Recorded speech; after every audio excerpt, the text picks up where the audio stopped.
मधुबनी जिला के हरलाखी थाना क्षेत्र अंतर्गत हुराही गांव में संदेहास्पद स्थिति में एक नवविवाहित महिला की मौत होने का मामला सामने आया है। मृतका के परिजनों ने ससुराल पक्ष के लोगों के विरुद्ध जहर खिलाकर हत्या करने का आरोप लगाया है। मृतका की पहचान श्याम दास की 20 वर्षीय पत्नी चांदनी कुमारी के रूप में की गई है। पुलिस को दिए गए फर्द बयान में मृतका के पिता बेता परसा गांव निवासी सुरेश दास व मां सूर्यकला देवी का आरोप है कि विगत 5 मई को अपनी पुत्री का शादी हुराही गांव निवासी स्वर्गीय वासुदेव दास के पुत्र श्याम दास से किया। शादी में उपहार स्वरूप 5 लाख रुपया नगद, बाइक, सोना चांदी, फर्नीचर, फ्रिज आदि अनेक सामान दिया। शादी के कुछ महीने ठीक ठाक रही, लेकिन बाद में पुत्री के ससुराल पक्ष के लोगों द्वारा 4 चक्का वाहन लेने के लिए 15 लाख रुपया दहेज की मांग किया जाने लगा। नहीं देने पर दूसरी शादी करने की धमकी के साथ मारपीट भी किया जाने लगा। इस मामले को लेकर कई बार पंचायत भी हुआ। इसी बीच बीते गुरुवार को अहले सुबह बेटी की ससुराल से किसी का फोन आया कि उसकी पुत्री की हालत बहुत खराब है। आनन फानन में पुत्री के ससुराल पहुंचे, जहां उमगांव के एक निजी क्लिनिक में ले गए। वहां से मधुबनी फिर पटना रेफर कर दिया गया। इलाज के दौरान पटना में इनकी मृत्यु हो गई। घटना के बाद मृतका के मायके में मातम पसरा हुआ है। परिजनों का रो रो कर बुरा हाल है। इस संबंध में हरलाखी थाना अध्यक्ष जितेंद्र कुमार सहनी ने कहा कि पुलिस घटना की जांच कर रही है। जांचों उपरांत उचित कार्रवाई की जाएगी। मेरी बेटी के साथ में घटी, वो लोग बेटा जो हमारा दामाद था उसका जो और घर में सास थी और उसका क्या बोलते हैं उसका भाभी थी और एक मास्टर जी थे और उनका भाई का ससुर और सास दोनों थी। टोटल 6 आदमी थे वहाँ में।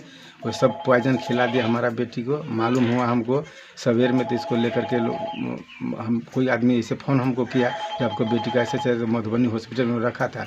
हम वहाँ से गए तो वहाँ से रेफ़र कर दिया वहाँ में पटना गए तो पटना में भर्ती किया। भर्ती होने के बाद में 3-4 घंटा बचा। इसके बाद में 10 की 11 बजे डॉक्टर बोले आपका लड़की डेथ कर गई है, अब पॉइजन खिला दिया था, इसी के कारण डेथ कर बोला।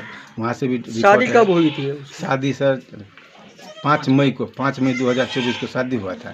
हाँ, शादी होने के बाद में कुछ दिन अच्छा संबंध चला, बाद में दोनों को नोक झोंक होने लगा। इसके बाद में हम लोग चलो कोई बात समझौता हो जाएगा। बाद में हम लड़की को 5 लाख रुपया उपहार स्वरूप दिए थे, 5 भर सोना दिए थे और एक बैग दिए थे, 50 भर चांदी दिए थे। इतना दे करके और फर्नीचर का सामान जितना इधर तक सामान टोटल दिए थे, कुछ उसमें कोई कोताही नहीं बढ़ते। सारा सामान हम दे करके बेटी को विदा किए थे। और बीच बीच में नोक झोंक होते रहा। 15 लाख हमको दवा बना रहा था, हम 4 चक्का खरीदेंगे, हमको दीजिए, नहीं तो दूसरा शादी कर। हमारा बेटी को बोला दूसरा शादी करेंगे। हमको बेटी बार बार बोला था। हमारा बेटी अंत में बोला जो हमारा पिताजी जितना था उतना तो दे दिया, अब कहाँ से देगा गरीब आदमी। हमको 10 कट्ठा खेत भी बिक गया, आप क्या बेच करके देगा, तो नहीं देने सकेंगे। इसी कारण हम लोग बेटी को पॉइजन खिला करके लोग मार गया। साजिश को साथ में मारा गया। कौन कौन मारा? नाम क्या है उनका? नाम है सर एक श्याम दास, हमारी चांदनी कुमारी लड़की के पति। हाँ, अंजू देवी दियादिनी है। राम बाबू दास उसका भैंसुर है और उसका बीसपी का एक मास्टर जो उसी घर में रहता है, संजय कुमार दास नाम है उसका, जो कलना में पोस्टिंग है, मास्टर से पढ़ाता है। और उनका सास भी है, श्याम दास का माँ भी है, सास है, यानी घर का 5 सदस्य वहाँ। और एक राम बाबू का ससुर भी है और सास भी है, कौहा का है। सब मिल करके हाँ जी, सब मिल करके पॉइजन खिलाया है। इसके बाद पुलिस का फर्जी बयान कहाँ हुआ? पुलिस का फर्जी बयान तो सर वहीं पटना में हुआ। पोस्टमार्टम करके पोस्टमार्टम हम पुलिस वाला बयान करके पोस्टमार्टम के लिए भेज दिया। हमको बेटा बैठिए जाइए। आपका नाम क्या हुआ?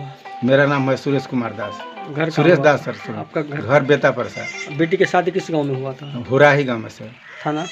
थाना हरलाखी।